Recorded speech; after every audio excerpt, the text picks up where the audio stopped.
just sort of stayed there, and then it got worse and worse and worse, and it got to the point where I was just like, it hit me. I was like, this is it. Like, this is permanent. Like, this is for the rest of my life, sort of thing. So because I didn't work for that period of time, I had the ability to think a lot about it. And because I just always have had an attitude of just like, you can't let this take over you, because it's just, you know what I mean? You're going up. You might as well just keep going up.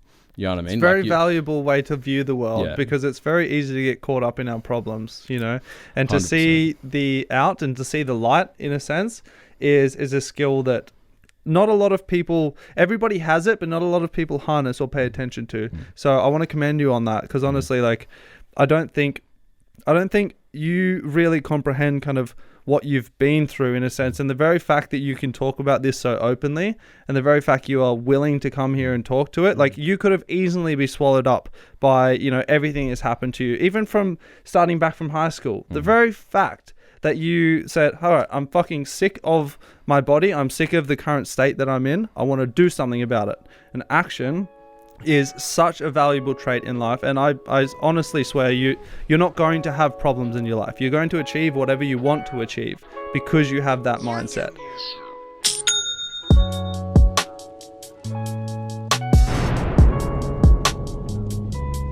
Himself. Thank you very much for tuning in, everybody. This is an episode I'm really, really excited for. Zach and myself have quite a long relationship, and I've watched Zach evolve into many, many different forms over his years.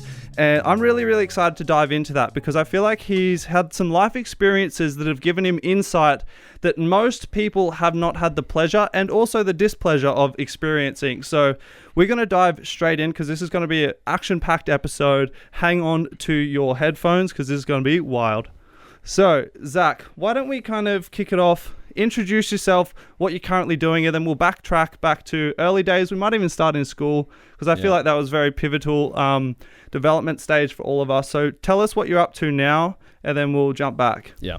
So Zach McFarlane here. I am currently working as a project manager for a rendering business on the Gold Coast. That's sort of the primary thing that I'm doing. And my side hustle, always have a side hustle currently, is Horizon Adventure co-director with my beautiful partner out there, Holly Spencer. Awesome. And what's that? That is, we have an adventure four-wheel drive business. So we hire out unique four-wheel drives. So we have a Land Rover Defender, the 1989 Parenti, with a bed in the back. So you can, and you take your dog in that car as well, which is even bonus. Is that the camouflage one? That is the camouflage one, which actually, I'll say, will be permanently on North Stradbroke Island as of next weekend. Okay. So people can just book, not because it costs a lot of money to get to Strata. It costs $200 to get like a car across, 100 there, 100 back. So we're going to be offering that. Amazing. And how old are you currently, Zach? I'm 23. 23, you're still a spring chicken, hey. That moustache tells me differently, though. Oh, I needed to grow it for work, because people wouldn't take me seriously. Like a bit of a baby face. Like, I'm on a job site, and you know, like, there's people that have been on job sites for like 10 years, and as you would know, like, you know, if you don't have those years, like, people just don't respect you. So yeah, but like, I have done years as a tradesman, like I've done years as a renderer, so and I sort of just have to have the mo to back me up, because I've got the knowledge. I can talk to people. Sometimes people need a visual. Just be like, Mo, I feel like he knows a little bit more what he's talking about. Exactly. Like, I mean, I would probably have I don't know. I can't grow one, so I'm not even going to contribute to that conversation. Until last year. So have faith, mate. I still got just this weird neck beard thing that comes around here. It's a shame. Yeah, I feel like I've had this since birth. Yeah, bro, you came out with a full fucking facial hair. I've been shaving a long fucking time. Amazing. So we all have something in common. We all went to the Southport School here on the Gold Coast, and we've kind of all been intertwined in each other's lives in and out, which is really, really exciting. One of the things I'm loving about this podcast is being able to catch up with, you know, people from our past and, you know, see where they're going, give them a platform to share their story, because as we're about to dive into, you know, you're a different person now than probably what most people know of you, especially, you know, in the TSS community. So why don't we go back to early years in TSS, and from your perspective, kind of what was that like for you? What was early years in schooling like for you? And kind of touch on as well, as much as you can, like what you learnt from the different journeys along the way and how your kind of thought process changed. Yeah. Right. Well, I was in TSS from reception, so it was always sort of, I was just there pretty much. So that's my school journey. I never jumped around schools or anything like that. It was all pretty good. Grade 5, grade 6, started getting more creative and more interested in like abstract sort of things. I was always really interested in art. And then, school sort of got two things for me. I was academically like talented, like I have a high IQ and I can, I can solve problems very well. I'm always in the gifted, was in the gifted classes. Yeah, I remember that. Yeah. And, but sort of, bullying sort of started early at school. And that was primarily because I was like overweight in grade 7. And I can see why the kids would have done it. Like, you know what I mean? Well, it's not right. Nothing about bullying is, right or justifiable, really. So, I mean, I don't really think that's even something worth saying on the podcast. But sorry to interrupt you. Continue on. Yeah. So, basically, grade 9, it's had enough. I was just like, I just got to do something. I've got to change. Like, I don't want to keep feeling like this. I could always just feel really bad. Yeah. And I'm a very sort of empathetic person. I always like to love and give and want to give and do well for people. You'll sort of find when you meet me now, like I'm sort of always going to be trying to do right by you. Like I'm always caring about sort of what they're thinking, sometimes even more than what I'm sort of thinking. So that sort of set me up. But I was from grade 9, what really sort of was the first big change in my life, I guess, which I feel like I've had a lot of different lives, I've lived a lot of different lives, which we'll sort of get into. And so I was like 85 kilos or something. I was in grade 9 and it was the school holidays. We had 8 weeks.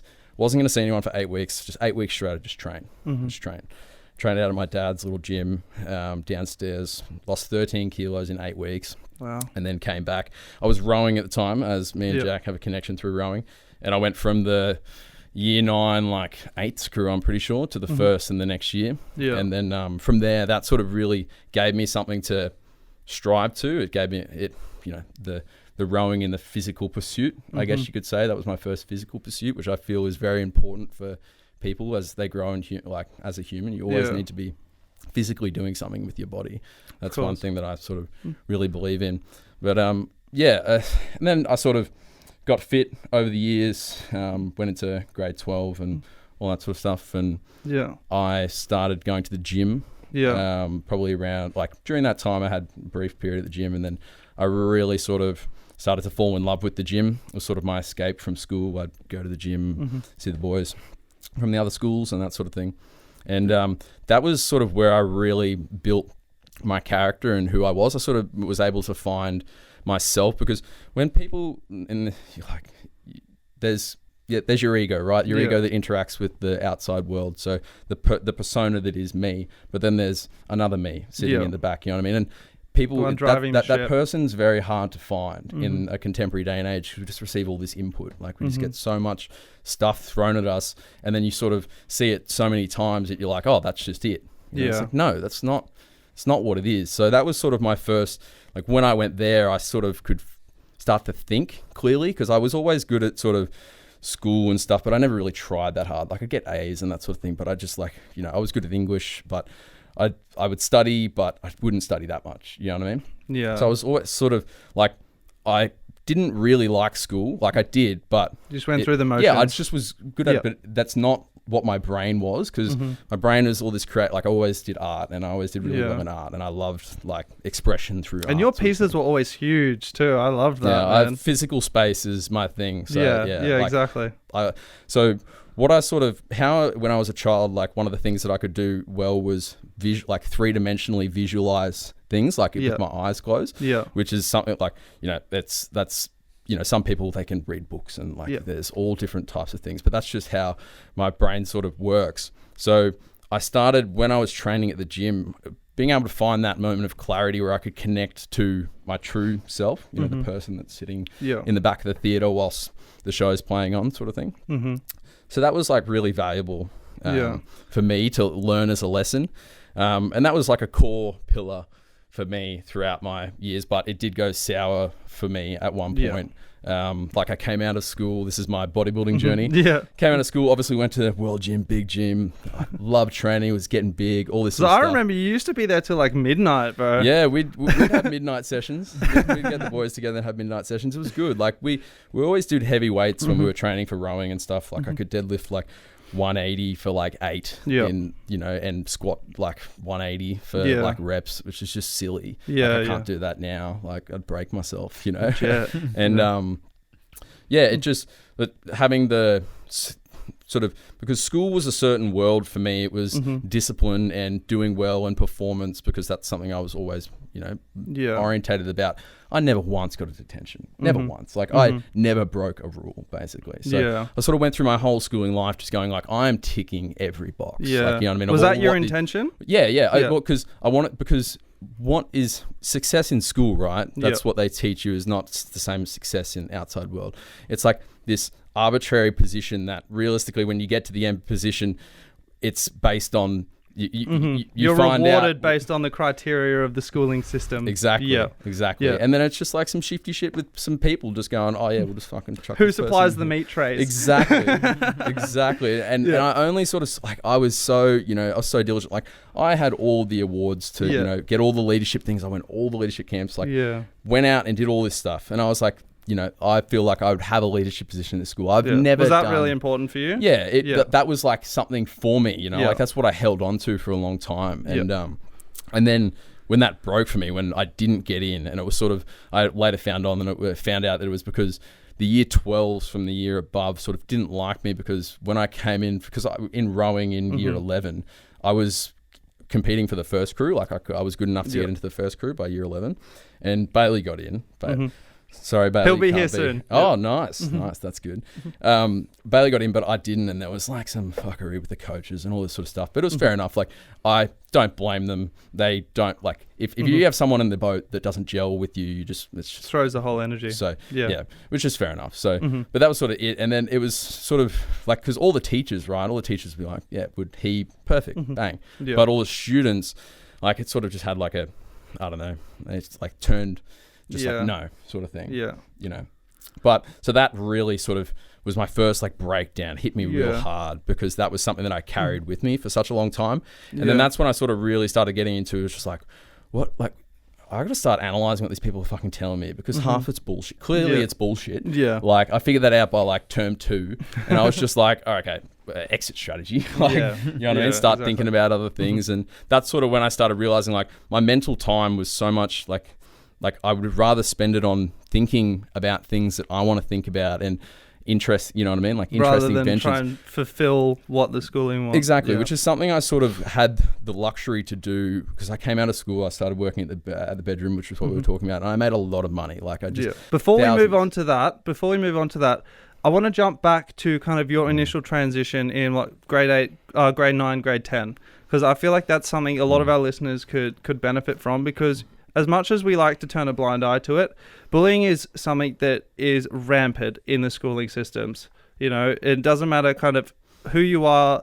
Next to everyone has a target on their back. So I want to kind of dive into your thought process in the sense like, what was, because obviously you were a great achiever in school in the traditional sense and stuff like that. You had lots of friends. You know, you had your social groups, you know, you were playing sports and doing stuff like that. But like, what was that like for you to kind of receive that kind of hatred from people? And then what made you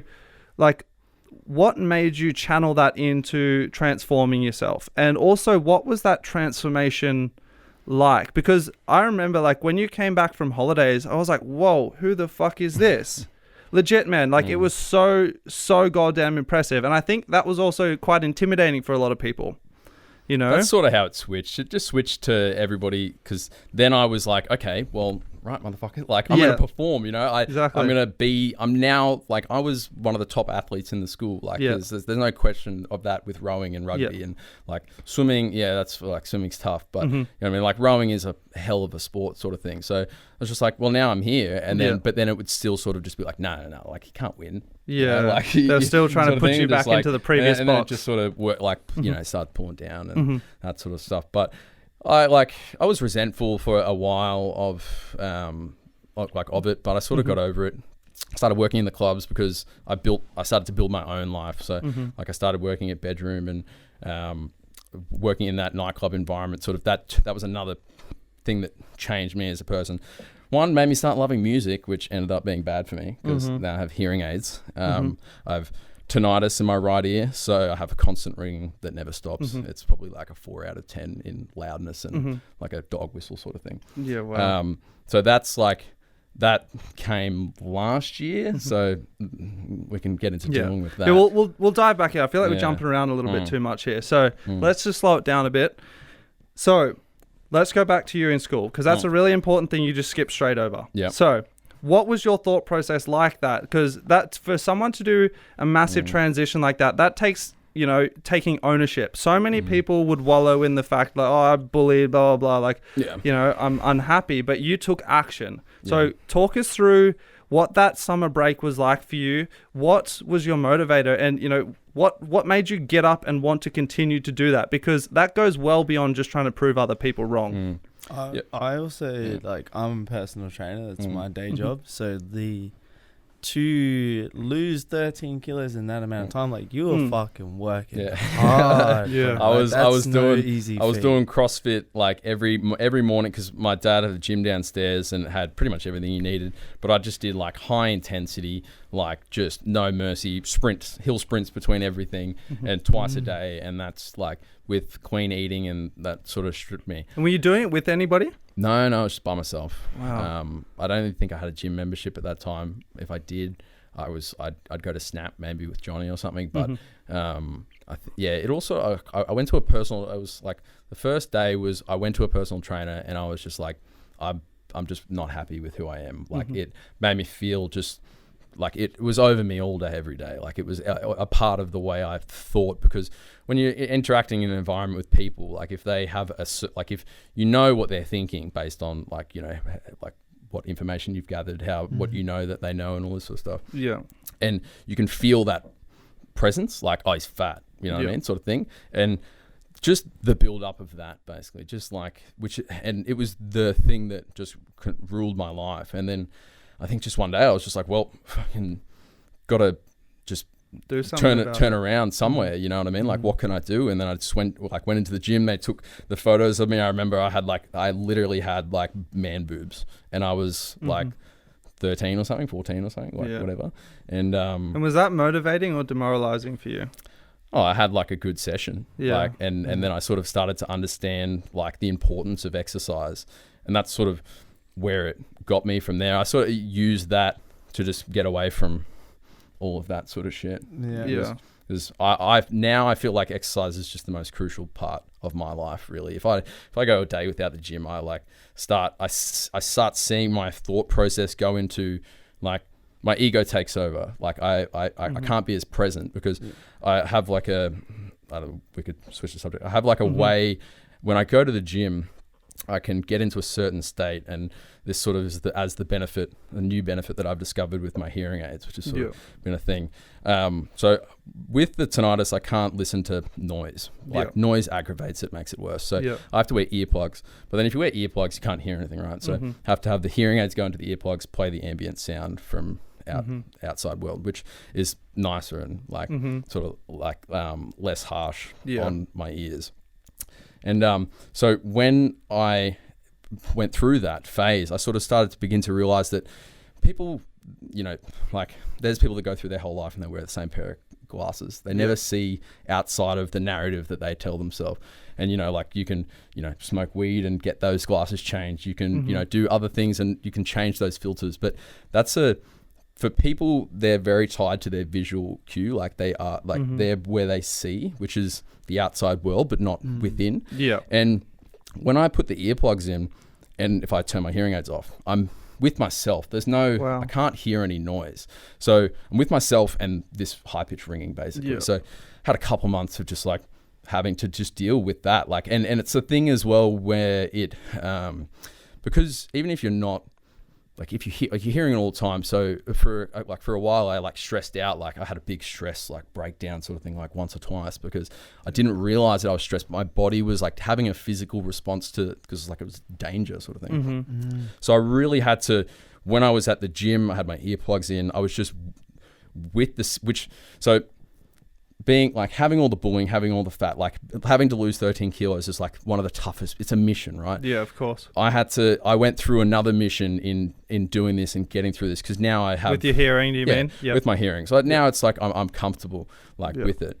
But that like it really, having the earplugs in allows me, so say I'm walking through the day, talking to you, have the plugs in, I can turn them off and I can be with that person in the back of the movie theater watching my ego interacting in the world. It allows me to fully become self-conscious. Like I can tie to that because you're not receiving stimulus from all around you. Yeah. Okay, that makes sense. Like honestly, I really want to like, because everyone's going to have hearing problems in the future. I can guarantee it. All these like, be careful, people. That's all I can say. Like, mind your ears. Get noise cancelling headphones and play them real low. Like, don't play them loud. Like, it's just, you don't want it. But it'll probably happen eventually that like, if I get a couple $100 million and some tech dude and some guy who has hearing aids, I print you a new ear canal. I have an idea in my mind that could work and could be really good. Next business venture. But yeah, it's interesting. And why don't we jump back to give a little bit of context to this? How did you get that? Like, oh, actually, you know what? We haven't touched on straight out of school. All right. So straight out of school, obviously you've spoken about, you know, your ego being big. You're now this super fit dude. You're shredded. You're, you know, a gym boy, fucking squatting 110, you know, doing really, really well for yourself. You kind of gone from 180. I'm very sorry. So you've done a full 180, right? Now you're in, you know, a full fitness lifestyle. You're fully committed. I take my hat off to you, by the way, as well. That takes a lot of discipline to maintain that lifestyle. And then out of school, once you've realized, hey, the schooling system is fucking rot, it's all a load of shit anyway, straight out of school, you stepped into a position in the bedroom. So why don't we kick off from there and tell us about that journey, how you came up and ended up started to being host. And one thing I really want to stress is put what's going through your mind into the microphone, because we're all about thought process here. Everyone goes through different journeys, but the one thing we all have is the ability to critically think and analyze the way that we're acting. So try and be mindful and talk about the way that you're thinking and feeling going through these different stages of your life. That's big, but I think I can do it. What we're about. He's got a habit of throwing the big ones. That's huge. Yeah, that's and huge. You know, take your time. We've got heaps of time. We can go slow. Yeah, we can. You know? I tend to do something where when I talk, like I sort of develop, I'm doing it right now, going on a tangent of just like something that's on my mind. That's a thing as me as a person, like we'll be having a conversation, especially when I'm high, just like I bring out, like my brain's constantly just trying to like put things together and like solve it and bring interesting things. So sort of out of like I always loved listening to podcasts when I originally started rendering, because I could work and I could listen to information all day. And that's truly when I started to revolutionize how I I use a lot more brain like during the day, just by the fact that you just have to train every day to be that sort of way. And people like, they don't realize that they get 10 steps into something and they need to be 100.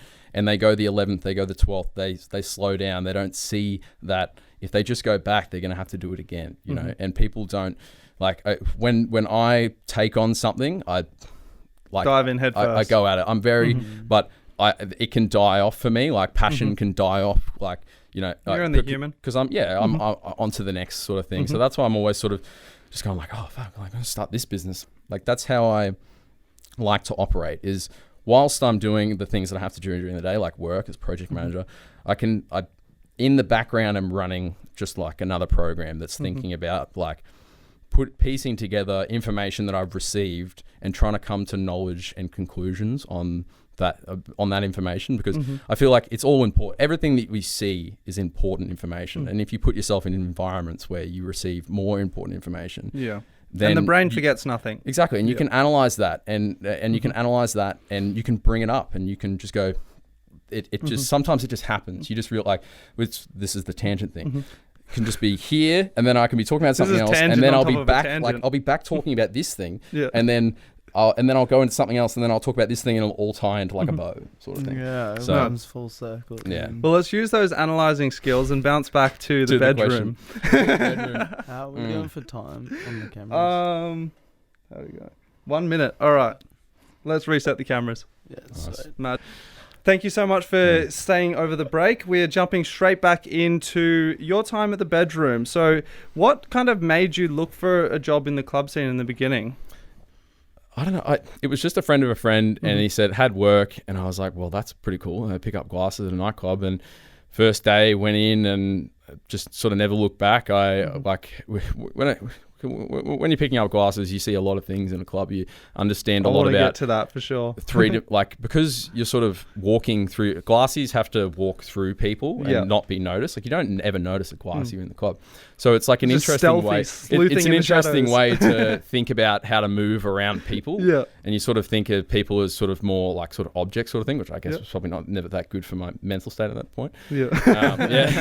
No, it's definitely not the case. Everybody's sweet. So you're a glassy, and then kind of, how did you move up through the ranks? To the bottle service. So I was just like on the floor, and I was like, who is that bloke? His name was Luke, and he'd bring people in, he'd sell them the bottles, and then the bottles would come out like, flashing lights, like bottles. And I was just like, I want that. Big parade. I'd just been through so much shit, and I was just like, that's me.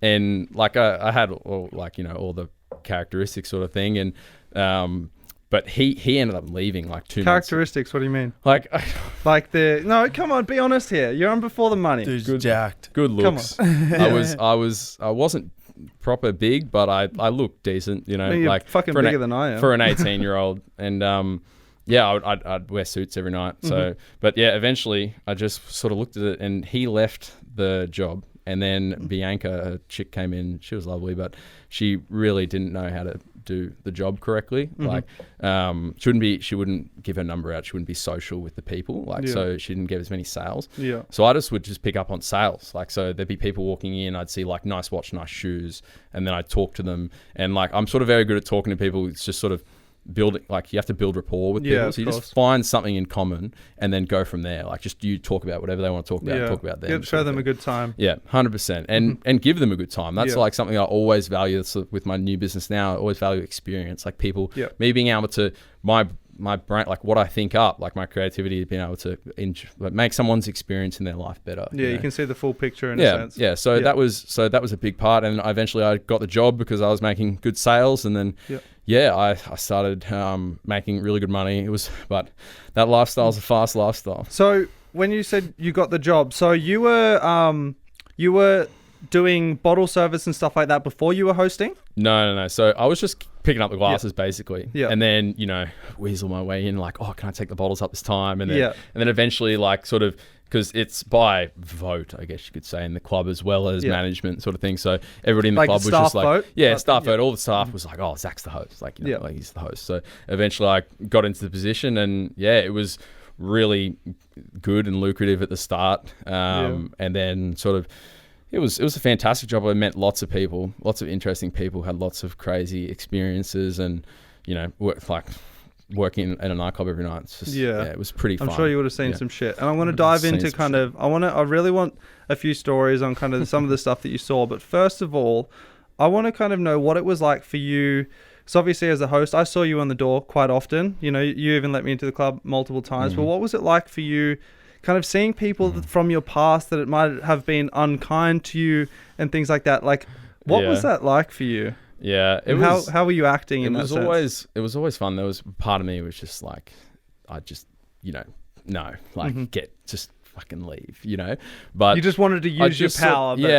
But then I just sort of, it was a little guilty pleasure of mine. I'll admit it. I used to just go, fellas, come in. And they're like, oh no, like what the fuck? And bring them downstairs, all free entry, bang in straight to the bar, line them up 10 shots, 5 ball. Like I had $1,000 drink account, so I just just wreck people. Basically. Just but like 10 shots of fireball, that's like $100. You know what I mean? Like that's big when you're going out. Like no one's gonna shout that round. You know what I mean? So then I just be like, there you go, fellas, and then just like 20 minutes later, another round of fireball shots, and then just sort of give them drinks throughout the night, and they just have to sit there and wallow in the fact that they just talk shit about me for half of their life, sort of thing. Wow. So that was a bit of a power play, I'll admit. But but good on you though, man. Like you got yourself into the position. I did. Way to do it too. Like that's balling. Not everyone would have acted that civil. I mean, part of me wants to be like, sorry guys, we're full. Not gonna lie, I did get aggressive with one kid who always used to fuck with my car. He'd always every day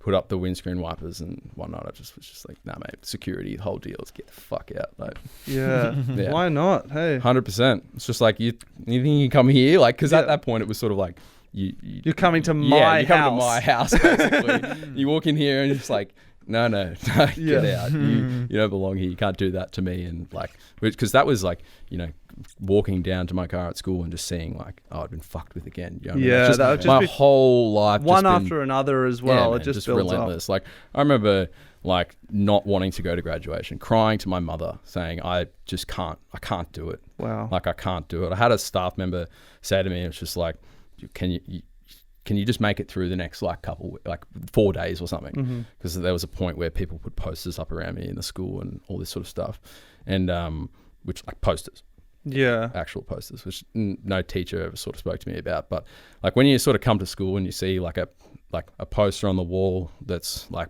directly someone's gone through effort to print them to make it, then separate, like spread it around this. I couldn't imagine, man. Wow. But so that was good for me, but at the same time it was just a big ego builder, which like at that time I didn't know, like you don't get taught in school like mindfulness and like getting in touch with yourself, like I was just like on this life of getting rewarded by society. Like I was, I could do what I did what I wanted, like you were talking about your land. My first bike I ever bought was a V-Rod. And I put a 300 rear tire on the back. Big fat tire. But I spent $6,000. $6,000 on making this tire from like 240 inches to 300. It was way overpriced, and I shouldn't have paid that much money.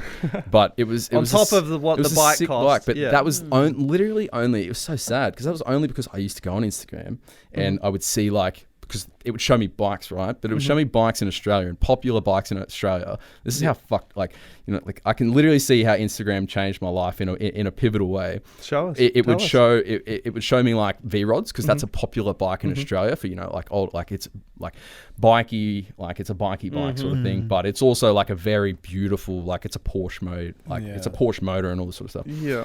And I was just like, that's it. That's the bike. Like I was, when I originally went into the job, I was just going to buy like a secondhand sports style, like $12,000. Then I was like, nah, mate, no.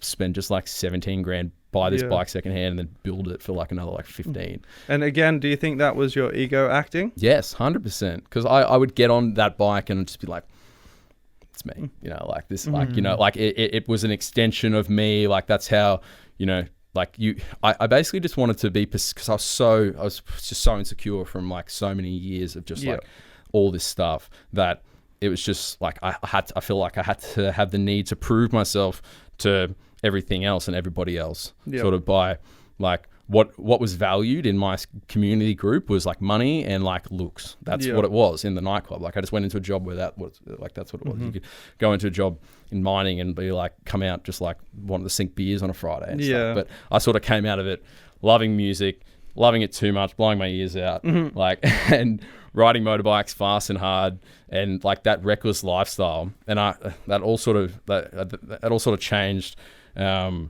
Couple of years ago, so it was the first time I came off my bike. It was actually not my bike at the time. I had a 1200 Sportster. It was actually Bailey's old bike. Beautiful bike. One day from the gym, I was like, to Lockie, our other friend, I was like, mate, I'll jump on the super motard. We'll go for a ride. T-shirt, shorts. Going down Smith Street. So you didn't even have the right gear on? Going down Smith Street. Pretty sure I tried to clutch up a wheelie, but I was in second, not in third. So, and the torque on this bike just ripped me. So I just went straight back. And then, because when I hit my head, like I've got this condition, I guess you could say, of whenever I hit my head, I have seizures. So I fell out of a tree when I was really young. Well, they think it was from like when I was a baby. I had like a febrile convulsion or something. I was seizing. What's that? It's like it's when the baby gets like it's like basically overheats and starts like seizing basically. Okay. Like. Yeah. So I think that then might have like triggered something in my brain to just be like to be able to succumb to that easier. Yeah. So be hypersensitive to hypersensitive to that basically. So and that's when like that's contact with my head. Because I remember that happening in a few sporting events. Yeah. It's soccer. We were playing the same game. We were on the same team. Yeah. Fucking, it was. Yeah. I remember. Yeah. It's crazy. Wow. It's real tough having to wake up and just.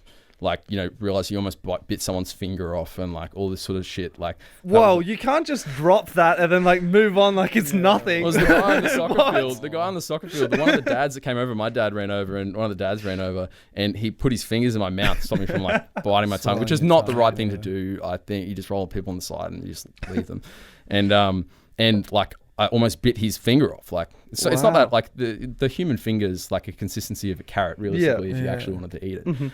And so, buddy gave this guy a run for his money.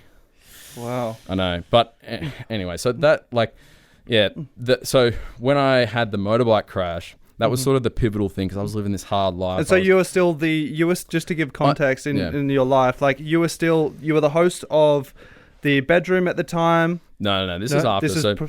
So host of the bedroom from like 2018 to halfway through 2019, and then I started Just Do It, my business, and sort of. Well, what made you want to move on from the bedroom? I just got after a while. I just was just like, no one here actually wants to have a conversation with me, like the person. You know what I mean? Like, I still knew I was conscious that there was. They wanted to have a conversation with the host. Yeah, exactly. The host, you know, like try to use me, try to get me, and I was just like, it's just not worth it. And I just sat there and I was like, I've got a good amount of money. I've got a business idea. Had a business idea, started a business, and then was just like, I'm going to pull out, actually study at uni rather than like half studying because I'm like working nights. Like it's not possible, sort of thing. And so like having that money sort of gave me the luxury of like developing more thought time, like rather than having to work and constantly like only thinking about work rather than whilst you work. Like it gave me the ability to learn like two things at once. So like, you know, when I was in the laboring job, I could listen to things and work at the same time, which it's just doubling your, like not doubling your brain capacity, but you're, you know, you're able to doubling your time. Really your time. Being really efficient with your time sort of thing. And it's not that hard to do. And I think for me, it's like because I've gone through so much like shit, so much adversity. It's now I can adapt to that easier. Like I had to go through when I came off that bike that time, 6 months, no license because you can't drive again when you have seizures. Yeah. And then that was all good. They were like, it's only head contact. And then I had a GSXR. I love that bike. And then that's more of a sports bike. Yeah, sports bike. And then one day I went to a motorcycle meet. I remember it. Went to a motorcycle meet and I saw a red Ducati in the corner. It was just this beautiful red Ducati. Yeah, like, candy apple red. Yeah, never really liked Ducatis that much, but like I looked at it and walked over and the price was 10 grand. And I'm like, this bike is at least worth 17. Like, and I was like, and I was in the market of maybe selling my bike and I called my dad and I was like, Dad, can you fucking give me like 3 grand? And he did. And like to pay it until I could pay him back for selling my bike sort of thing. And I bought it. And then a couple of weeks later, I crashed it just because it was a European bike and I just didn't like how it rode. But I was so just involved in going, fuck, I'd look pretty sick. Envisioned yourself I would look so sick on that bike, like with my MCF 97 number plate. Like I got that. I still have that. I don't have it on my car or anything. It's too ego indulgent to do that. Like, and that's just sort of what I pictured. And then it all sort of when that broke down for me, it was similar to the thing that happened to me in school, which was such a big breakdown of the whole narrative that I've been telling myself like every day. It was just gone. Like, and then so went through that 6 months. Holly, lovely girlfriend, drove me around everywhere. All the guys at work helped out and they picked me up and all this sort of stuff. Yeah. Got back together, but still was like half. I finished Just Do It. Just Do It sort of died a little bit after a couple of big opportunities went a little bit like. Before we dive into that, I kind of want to backtrack a little bit into kind of, obviously it's very monumental to completely dissolve one view of yourself and build up another.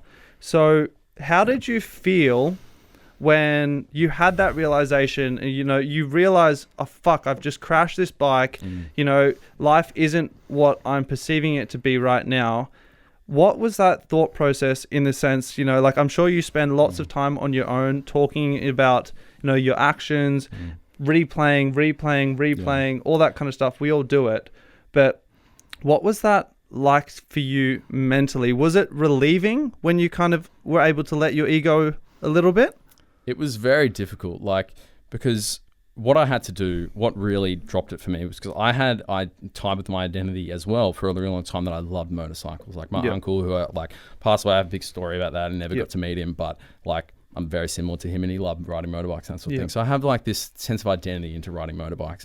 And then obviously after that, I realized I was like, I can't ride motorbikes. If I come off and then have it, I had this big fight with the cops because when I came off the second time, obviously I had another seizure and I was woke up, I was up against a tree and it was pretty You're bad. very lucky to kind of still be, obviously, you've got some things you're dealing with, but you're still standing upright. I know.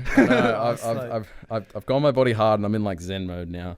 So I just learned lessons really hard. I guess that's what I say. But I make I remember them. You know what I mean? And I use that to go, well, I could just feel shit about myself for the rest of my life for this. And especially when you have a just consistent nonstop ringing in your ears and you could easily at any point start thinking I shouldn't have listened to that music in the club. I shouldn't have I shouldn't have played my bass too. It just eats at you if you start that pattern. To be able to not do that is just takes an inordinate amount of strength. I was so I lost my job and so I couldn't work. So but I had money. Was this just after the crash? This is just after the crash. This is I had been bedroom that was 3 years ago. It was probably a year ago. Met Holly and then we had a year of love together. And then this is around that time was all these hectic things I've done. Very unfortunate things to her. I've put her through way too much than she needs to go through. But so I lost my hearing when I went back to work. I went back to work in the nightclubs again. And I told myself every day, I was like, it's not an ego thing. I literally just went there to get more money to start Horizon, basically. Yeah. Because I was working 5 days a week as a renderer, full time, 8-9 hour days, hard on the wall sort of thing.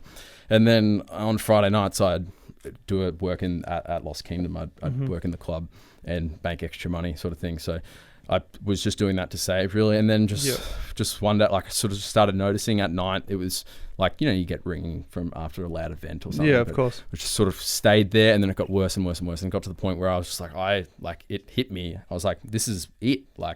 This is permanent. This is for the rest of my life sort of thing. So because I didn't work for that period of time, I had the ability to think a lot about it. And because I just always have had an attitude of just you can't let this take over you because it's just, you know what I mean? You're going up. You might as well just keep going up. You know what I mean? It's a very valuable way to view the world because it's very easy to get caught up in our problems, and 100%. To see the out and to see the light in a sense is a skill that not a lot of people, everybody has it, but not a lot of people harness or pay attention to. So I want to commend you on that because honestly, I don't think you really comprehend kind of what you've been through in a sense. And the very fact that you can talk about this so openly and the very fact you are willing to come here and talk to it, you could have easily be swallowed up by, everything that's happened to you, even from starting back from high school. The very fact that you said, all right, I'm fucking sick of my body. I'm sick of the current state that I'm in. I want to do something about it. And action is such a valuable trait in life. And I honestly swear you're not going to have problems in your life. You're going to achieve whatever you want to achieve because you have that mindset. I'm sorry for interrupting you, but continue on. Nice. Thank you. It's the ability to just get through all of these obstacles that have been put in front of you. And one of the things that I haven't seen you since school, but the thing that I take away from this is wow, so knowledgeable and humble and an amazing kind of way. And it's a testament to all the things that you have been through and able to get through, and you just have an incredible way of thinking about it all. Thank you. It's nice. Thank you. Yeah, 100%. So let's jump back in. We've kind of mentioned Just Do It a little bit. So I want to kind of give a little bit of context for our listeners. What was that? Because it was a great idea.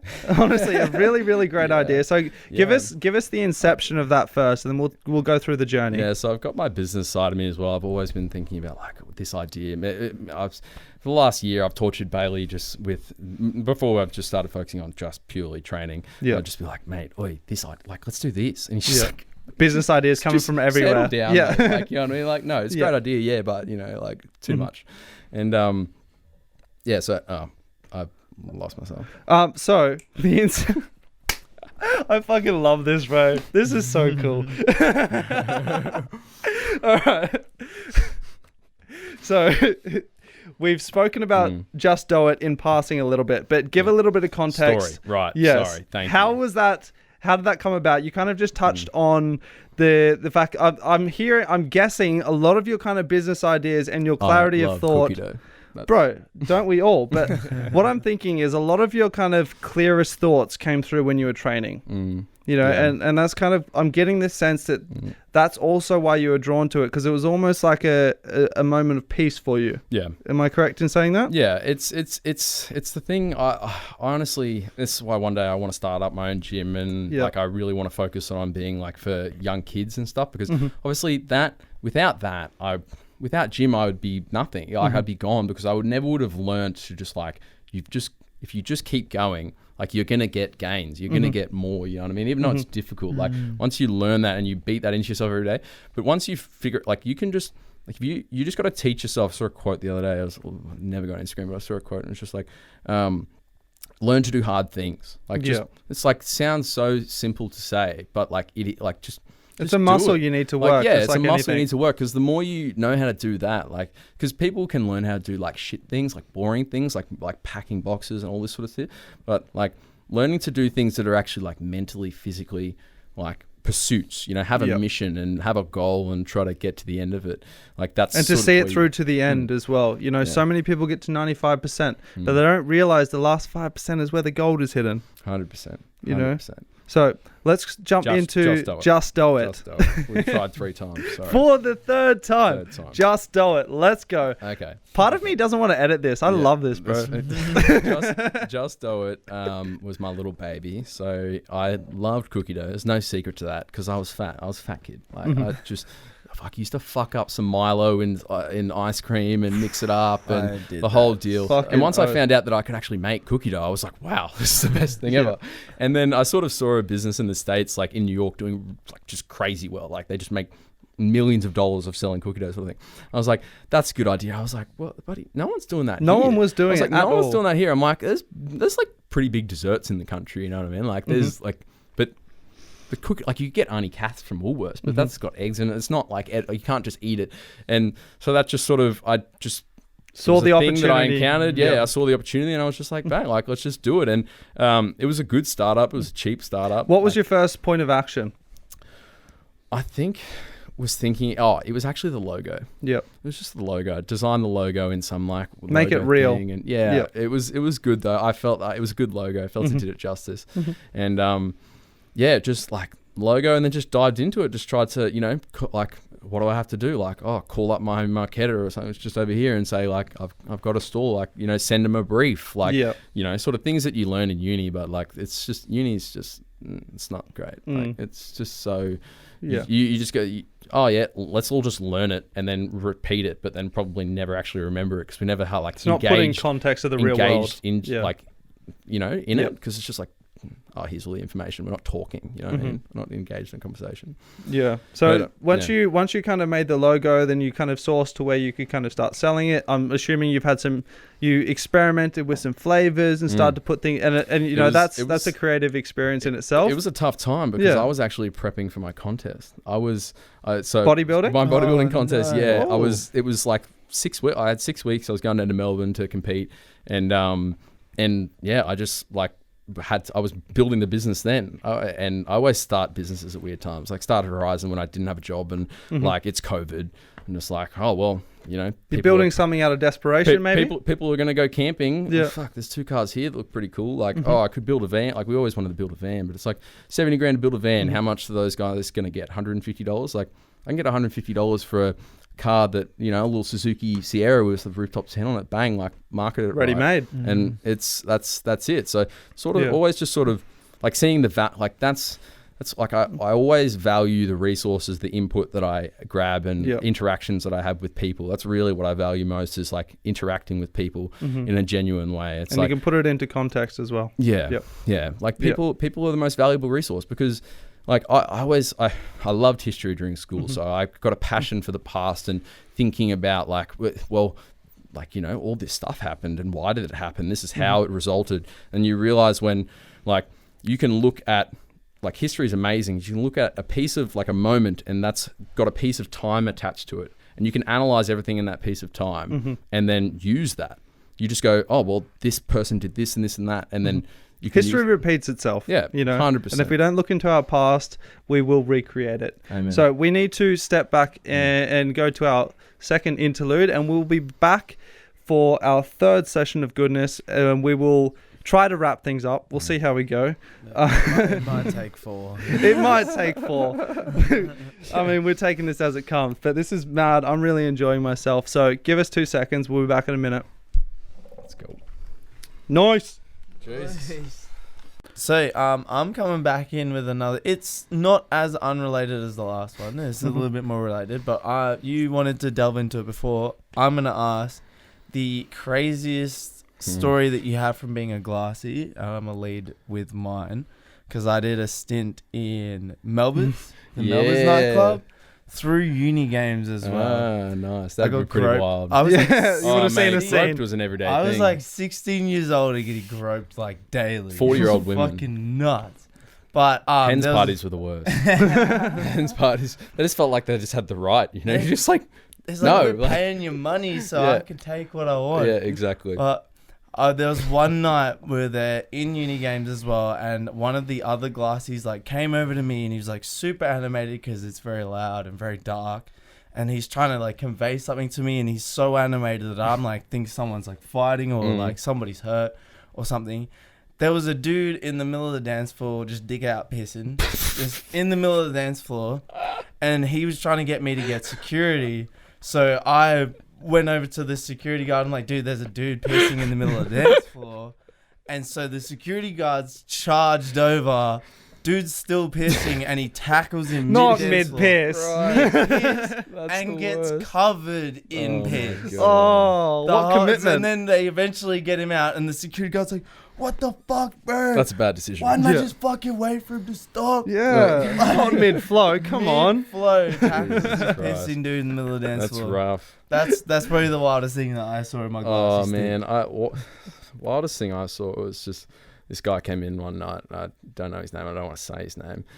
Came in and just started throwing cash, like big cash, like literally just tipped me 100 straight off the bat. And then was just like, he was obviously like some high level drug dealer, like Leb sort of guy. And whole night he was just like he was giving people money basically. Like, so obviously he's like high level drug dealer, tons of cash, can't do anything with it, come to the club and spend it. I reckon he tipped me like $4,000 over 3 weeks, like just ridiculous, just like bang, bang, bang, bang. Like there was one point where he ripped. Can we get him in here? Yeah, I know. No, he went to jail after that. Oh, what a bummer! Let's bust him out. Let's go. Of course. Yeah, he like ripped my shirt open one night, and it was just like, whoa! And I was like, what the fuck, man? Like, this is an expensive shirt. And he goes, here's the money to pay for it. And I'm just like, gives me like $200. I was like, fuck, can't be mad. Like, it's only a $50 shirt. I was just like, wow. But yeah, it's crazy. And the rest of the night I had to tuck my shirt in. But yeah, he was one night where I was walking and I was going to get my chicken schnitzel kebab thing after work. A ritual? He rocks up, like pulls up down the main Cavill, like just him in his like AMG C63, like not the newest ones, the model before that. Personalized plate on it, some like wanker plate. He goes, like, bro, like you want, like come in, come to my like party, after party. And I was like, fuck, man, this guy's giving me so much money. Like I could, if he comes back in, like, you know, I could, you know, have $10,000 off this bloke, you know what I mean? Like, I got in his car, bad fucking decision. We're in Cavill Ave, and we got to Q1. His apartment was in Q1, and we got to Q1 probably like 4 minutes. He just straight foot to the floor, straight out of Cavill, past the cop shop, left. We ran all of the red lights to Q1. Went up in his thing, and there was paraphernalia in the room. Like, it was, share with us. Pardon? Share with us. Oh, there was a handgun on the table. Mad. That's for sure. Yep. Yeah, there was drugs and cash, and I got out of there within about half an hour. I was fucking shitting myself. I was like, what the fuck? I just went going for a Was there anyone else in there? Or was it just you two having a romantic evening? No, it was like him and his crew. Like, he had his crew, and I was just like, bruh, like, this is fuck. Probably trying to sign you up or something. No, I don't know. Initiation. I don't know. But anyway, I saw on Snapchat a couple months later, he was like, like a year later, he's just got out of prison. Like, let's go. Like, the bedroom. Let's go. Zach, where you at? I'm not there anymore. So that was fucking pretty hectic. But yeah, I've seen some crazy shit. It's funny, like, when people kind of get to that stage, you know, and not all people, obviously there's lots of wealthy people that aren't like that, but down in Sydney, I saw a few scenes on the island, which is kind of like this floating bar in the harbour, very luxurious, really, really beautiful venue. I saw this on multiple occasions. They quite literally would be guys at the bar. They would have like a girl with them, and then whenever that girl walked away, they'd just pull out wads of cash and count it. Like, when I say wads of cash, it would have been, 20 grand, 10 grand, and just count it until the next girl walked up. Yeah. And it was really, really interesting. Like, Sydney was a very eye-opening experience for me, because it's like, that shit happens in movies, bro. But like, when you see that in real life, you kind of take a step back a little bit. What else do people do that have fuckloads of cash and they can't launder it through a business at this particular time? They just go drop it at the cash. Like, why not? That's the greatest Gold Coast tradition, is drug dealers dropping money at the cash. All the staff probably know it. Like, here he is. Again. And the Mercedes dealership last week, Mercedes dealership, bro. They would love the Gold Coast, bro. Yeah, most definitely. So where were we when we left off before? Can't even remember. We just started talking about bedroom. We wrapped up Just Do It, didn't we? Yes, we did. Yeah, we wrapped up Just Do It. So I want to jump into, as soon as I think of it, I'll let you guys know. But Horizon. We definitely So I want to jump back into Horizon. You kind of touched on it a little bit. It's an adventure hire business. You have a couple of cars that you rent out to people going, on island adventures or whatever they kind of want to do. Yep. So obviously you had some cars available to you at the time, and you saw that opportunity there, but what kind of made you want to turn that into a business in the initial phase? I've always sort of, because I really learned the value of money when I lost it all in a motorbike and lost, because I spent that was bad. Like, I lost like 10 grand in that bike. And that 10 grand's a lot of money when you're 19, you know what I mean? Like, that's crazy. Of course, man. And so I sort of learned the value of money, and what really sort of, I feel, humbled me was like working as, I was working as a renderer. I just went in and I was working like 2 days a week as a renderer, going to uni, and then, going to the gym and going clubbing and all this sort of stuff. And you wanted to build something a little bit more from that then? Yeah. I just, I've always, as I sort of said before, always thinking of business ideas. And also, Holly, my partner, so she studies interior design. I studied real estate and property development at uni, and I'm sort of working in the trade industry, and I sort of eventually want to do developments, houses, architecture, sustainable, all these sorts of things. That's like dreams of ours. So we love designing like spaces. But I didn't have the capital to buy a house, you know what I mean? I could have if I was smart, but I wasn't. So I had to learn. And then working as like a hard laboring job, actually having to earn money physically. Sweat equity. And it's tough work, man. Rendering is not easy. It's one of the, it's rough. You could put half a ton of render on a wall in a day, sort of thing. And you got to move that sort of thing. And so that sort of just gave me the appreciation for money. And now I try not to think about money. I don't chase it. I sort of don't really worry, my paycheck comes in every week and this sort of thing. But I used to let it really bother me. And I used to let it keep me up at night. And it's just as soon as I disassociated myself, just going look, I'm doing all the right things. I feel like I'm on the best path I possibly could be. There's no point of fretting about, oh, I don't have this or that, like, because, well, that's just your ego going, trying to go, oh, just because there's a scarcity of Mercedes-Benz, that's why you want a Mercedes-Benz. You know what I mean? Like, that's just how it is, and that's like the world. And that's sort of, what I've been able to do is be able to really be authentic, like as authentic to myself as I possibly could be. Like, because, you know, when I was in the clubs, like, you know, my look was like, you know, hair slicked back, like I would hairspray my hair so it was perfect every night. You know, I'm over concerned about my image to the point like where I like got really big in bodybuilding, and then I lost a bunch of weight, and I was like really sort of had a bad relationship with food for a long time, and then I sort of had to build back up. And so when like you thinking about getting into the housing market, so you were looking at trying to building out passive income because you were working hard, putting fucking like render on a wall every single day, you know, working hard for your money. You kind of were looking for avenues. How can I earn money? Well, how can I make money work for me, really? So then you realized you had the assets in terms of the cars available. Basically just went the most efficient route possible. Like, because I wanted to start a business. I always loved running a business, you know, the human interaction, you're meeting new people, you're gaining new experiences, like you're learning things that you will, you know, that you now know, like, and that's unique things, like, and, you know, they're very specific things, like running a small business that takes a lot of, you can't just get knowledge from it from uni and do it, you know what I mean? It takes trial and error, really. It's the only way to learn. 100%. Yeah. But yeah, like Horizon's a passion project of ours, Holly, like, because we obviously couldn't invest in a big house in a space like that, we were like, what can we do with the money that we have? And thought about vans. We loved it, like, you know, deck out the van and that sort of thing, because Holly's interior designer, she's fantastic, by the way. And but we couldn't afford that, so we're like, well, what do I have around me in my environment that I could use?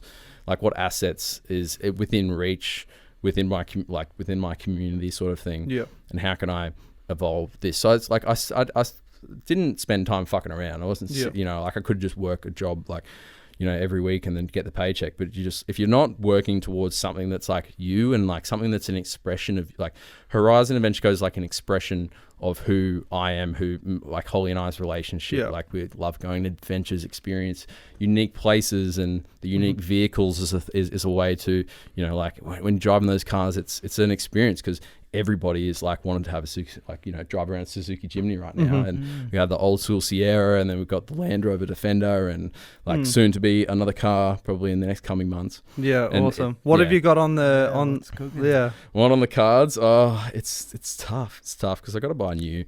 Just business decision, got to buy new, because 5 years warranty, you get and the tax benefits as well. You get all your GST back straight away. Like you buy a $50,000 car, it's $5,000 GST. They pay you within the next 3 months. You can use that to pay off that car until you get until you get that car rolling, bringing in an income.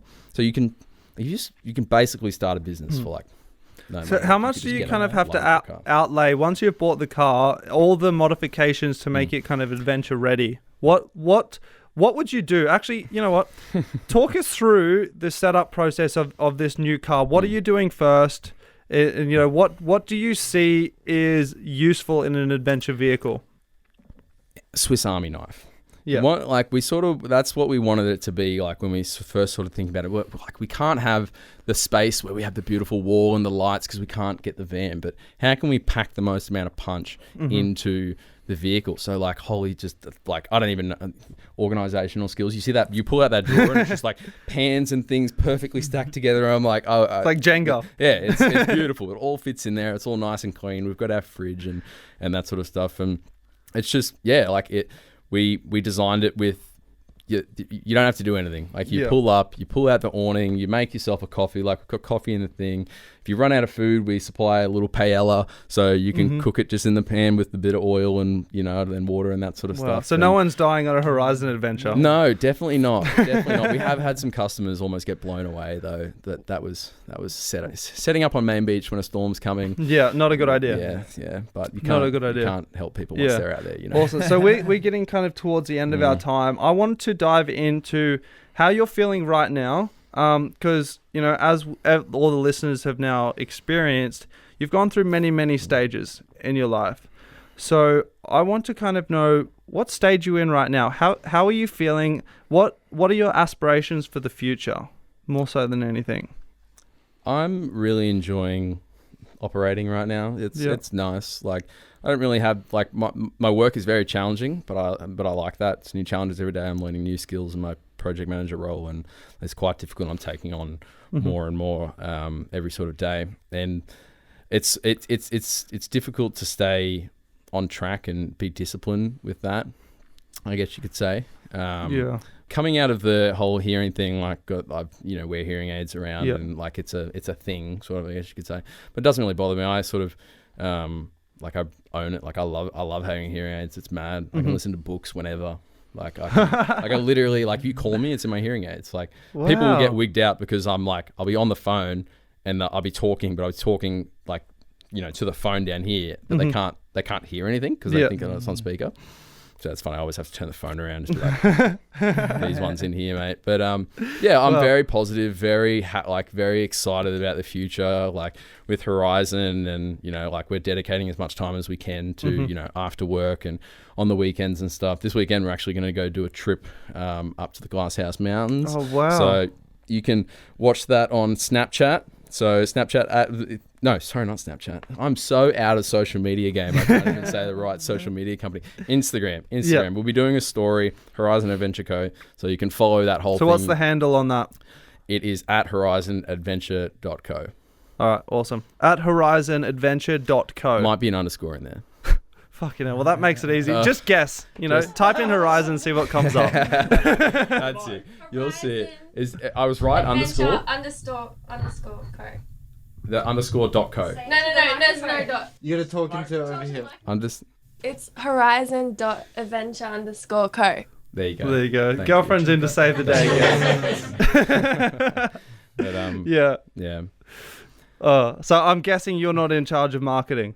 No, look, I did the marketing classes, so I know a bit about it. But it was handy. I sort of, it was like listening to that episode when you were talking about it was very nostalgic for me as well. I sort of did that web design, creating websites for people. The episode number 2. Yeah, and that having the ability to do that, like I create, like my friend Cordo.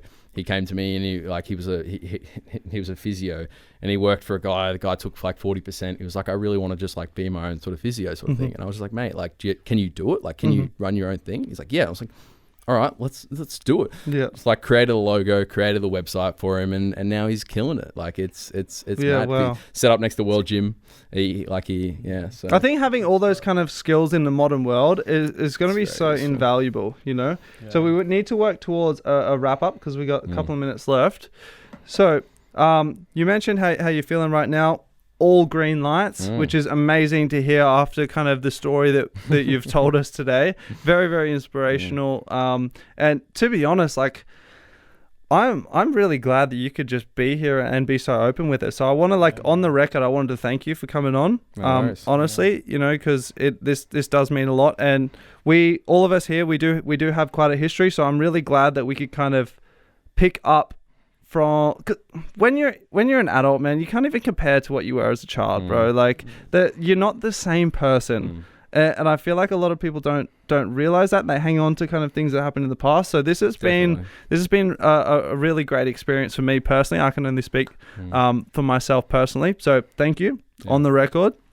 And so why don't you give our listeners a little bit of a plug to how they can follow along your journey, how they can find you, plug your socials, all that kind of stuff. So my Instagram is z.mcf, but I don't have Instagram on my phone anymore, so you won't see much coming out of that. You see it repost, which I did today. It's very important because I logged into the app to do it. Well, if there's someone that's taken a particular piece of information out of your story and they've maybe connected with your story on a deeper level, how could they reach out to you? What would be the best way? Oh, well, you could probably just text me. Yeah? What's your fucking number, bro? Phone number is 0408 980688. All right, booty pics only. Yeah, no, definitely no. What is no, bro? No. And if anyone, seriously though, put in a call out. If anyone wants to train and try to make that change in their life, come down to World Gym in Ashmore, and we can have a session and They're doing a 14-day trial at the moment. So yeah. I'll come do a sesh. Body oath, mate. Fuck tomorrow. Yeah. Let's go. I've been meaning to get back into the gym. You know? Bailey, what's chest Saturday? Legs is legs Sunday. Legs is Sunday. All right, I'll make a note of it. Bro. The Church of the Squat Rack. That's where we'll be on Sunday. All right, I'll see you there. Righty-ho. Amazing. So, thank you so much for tuning in to another amazing episode of Before the Money. This is, I'm not even going to say what number episode it is because I'll probably get it wrong. But 9, is it 9? No, episode number, who fucking knows? We're so far ahead. Yeah. Hey, we're so far ahead. Episode number. Yeah. Episode number. Insert Nice.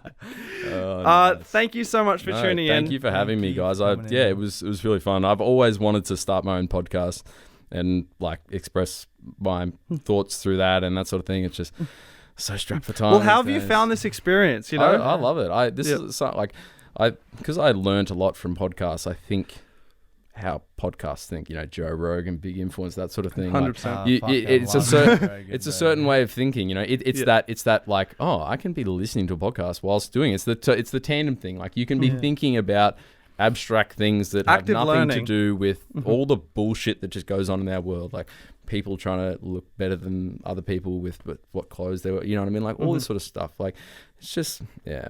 Actually, before we wrap things up, I want to throw in a little bit of a spanner at the end. You now, after going through what you've been through, what advice would you give yourself maybe just coming out of school? Just coming out of school. Yeah. Probably pump the brakes a bit on all the ridiculously reckless behavior. I've done some bad things on motorbikes. So what would you have preferred to put that energy into? Creative expression. Yeah. Like doing sort of what I just let ego grip me fully. It had me. Like as I said with the Instagram, like it wasn't even me. Like it was just like, you know, I never even desired to have that bike, but because I received the input, I was not conscious enough to be able to sit back and go, this is my ego trying to go this way. Yeah. But now I sort of have I'm good at sort of internalizing and intrinsically being able to analyze my thoughts easily. Amazing. Yeah. No, I really appreciate you sharing that. Yeah, thanks. All right. For the listeners, if you got an ounce of value out of this episode, please screenshot it, post it on your favorite social media network. Honestly, it really does help a lot. Get as many eyes on this platform as we possibly can, because you know we're trying to spread a good message here. We're trying to give a platform to people that really need to share their story. So if you received a little bit of value, please, it only takes a second. You don't even have to fucking tag us. Seriously, just post it on your story. I really appreciate it, guys. So thank you for lending us your time. Stay tuned for our next episode every single Tuesday. Zach, massive respect, man. Thank you for coming on, bro. Thank you. This means a lot. Pleasure. Awesome, dude. Fucking earth. Nailed it. Chin chin. Have a good night, guys. Let's get wild. Fuck yeah. Woo! Jesus Christ. Young Yeah, dude. Absolutely so that.